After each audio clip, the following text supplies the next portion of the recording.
Hey everybody. So remember a few days ago I did a video on Ted Wheeler and his idea to solve the houselessness and housing crisis problem here in Portland, and he's already received, I believe he's already received $27 million, and he's actually asking. He says he needs another 25 million in order to solve the problem. And I haven't looked too specifically into the intricacies of it. I've just read a little bit. Um, my intuition is telling me that that amount is a little too high. And so since I've already been in the so I've already been looking into things like building a whole new infrastructure and stuff. This is kind of right up my alley, and I want to help. I mean, my heart goes out to the homeless and the houseless, and I've spent time on the streets, so I kind of know what it's like. So I wouldn't mind helping them if I could. And so upon hearing his idea, and kind of seeing some of the things he did, I took it upon myself to try to develop a counter to his idea and just to see which one could perhaps be a little bit better. And actually today, since I decided to go in and look into some prices on some things, since I was trying to develop more specifics for the children in Africa and other starving places, I was able to actually crunch some numbers. So based on the numbers that I've crunched, and okay, I'm gonna share with you guys what I've decided to purchase. If that type of money was put into my power, these are the type of things that I would spend it on. Land with water access. I just threw a rough number of $250,000 out there. Could be less, could be more. 3D printer. Now there's actually one online that I found for $139,000, and it can print up to 2 feet sections of plastic. And again, as long as you have hemp, you can turn that into a filament, and you can print 2 foot square sheets of hemp, and you can connect those together to build structures. So you can literally build housing as you need it with a 3D printer instead of, spending a ton of money on a giant complex that you may not even get filled, and you have really no way of continuing to pay for it or even knowing if it's going to be used all the way or how it's going to be used or how well it's going to work. Instead, you could just invest in something like 3D printing technology and just print out things as the demand comes in. And if you need to make changes, you can make changes, and you won't be stuck with something that you've already paid for, and now you have nothing really much to do with it. So anyway, moving along, and then of course, the hemp is also a food that can be eaten. So as well as using it to print out objects, you can also have it as a food source.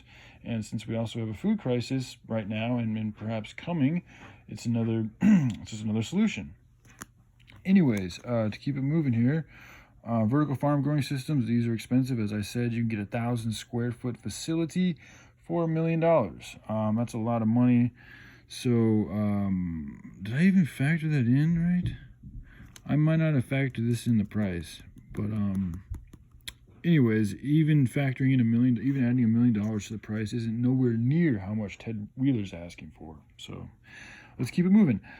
So for tools and gears and stuff like this, like I said, man, I mean, this is concerning the situation in Africa, but we might need to learn how to defend ourselves here as citizens. So things like, procuring your own weapons and ammunition to defend yourself are things that we need to take into consideration. And, again, this is thinking for a group of 100 people, so that's $200,000. Resources for food and this and that. So this is me thinking of a village of about 1,000 people, and I was asking for $250,000. So again, these things can be implemented into the homeless and the houselessness, because a lot of these people don't have money for food or shelter or ways to defend themselves or tools or gear, any of these things. So even though I developed this for the children in Africa and the people in Africa, it can be used. Aspects of it can be used right here. Teachers. So yeah, I mean, a lot of the houselessness and the people in the streets are sick and they have disabilities, and they can also learn skills to help them get good jobs so that they can make good money and have a good life. So why not invest in some teachers to teach them some stuff? And that's also something that we can implement overseas in Africa and here. So I thought spending $150,000 for 30 days of teaching isn't a bad idea. You could even spend more. Maybe you don't need as much. I don't know. Let's just use that. Temporary shelter/dwellings. I mean, these things you can make easy and cheap. You can go to any type of junkyard or even lumberyard or behind department stores, you can find all sorts of materials that you can use to make shelter. Not to mention hemp itself makes a very strong fabric that you can turn into a yurt or a tent. You can buy old trailers. I mean, there's tons of ways to make dwellings and shelters. So I only put $10,000 there because it's really not that hard to make them. Especially here in America with all the stuff we have. Wages. So this would be for the workers overseas and stuff. So it's not really applicable here. Electrical / internet capabilities, we already have all that here, but we could decide within the homeless community or the houseless community, they could develop their own infrastructure and have their own alternative generators, but that's again up to them. And with hemp, you can use that to create biofuel, which can be used to run electric generators, and this can all be done without creating as much negative effect as these current electrical generators cost. And it would also, because you're using hemp and you're growing the hemp, and the hemp is good for the soil, it's just good for everything all around. A lot of the ways that these other electrical generators get their power is they get their power, but it ends up hurting another aspect of the environment. So it's not really holistically good. Whereas the hemp is always going to be holistically good as long as you keep it pure. So it's something to keep in mind. Okay, so I think that's about it. Yeah. So all those things considered, this would be the ultimate. I'm going to add that extra $1 million for the vertical farm growing facility, and that's a generous addition to $1 million. So even with all that, you're still looking at $4,519,000. So not even $5 million.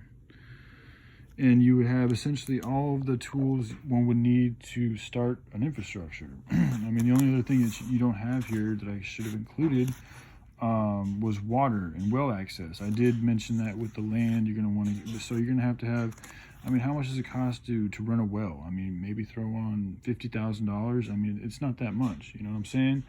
So again, I think it's important that we all look at how our elected officials are using our money, because with inflation rates going out of the fucking roof, and the number one cause of inflation is government misspending, I think it's up to us to make sure that they're spending their money, our money, wisely, because it's our taxes that are going to them that they're choosing how to spend. So it's our money they're spending. We just need to have a little bit more oversight and realize that the people that we've put into power aren't as trustworthy as we would have hoped.